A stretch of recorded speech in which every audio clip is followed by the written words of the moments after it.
A big hello to everyone. I am Sakshan Chaudhary of class 9.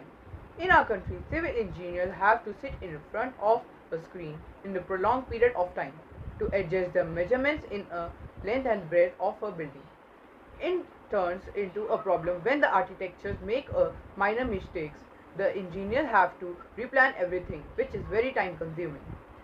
The solution is that some architects face many health issues because of giving more time to computer screens, laptop, etc. And sometimes the imagination of human measuring some area can also be wrong. So our drone consists of a hologram of 16.9 inch, and it also consists of a area tracking sensor which will help them to get an accurate measure of the area.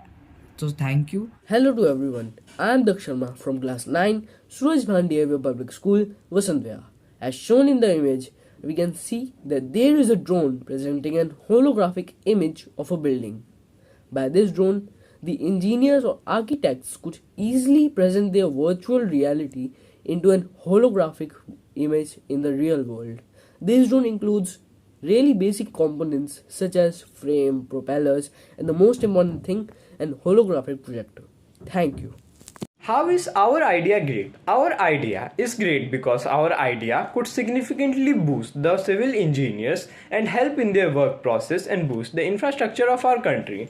Because our idea of a holographic drone could show the 3D hologram of the project that we are thinking of right at the construction site itself, and this could help the civil engineers to figure out whether it is possible to build it or not. It also has night vision, so it could function at night and many more things. Thank you. Hope this clears your doubt.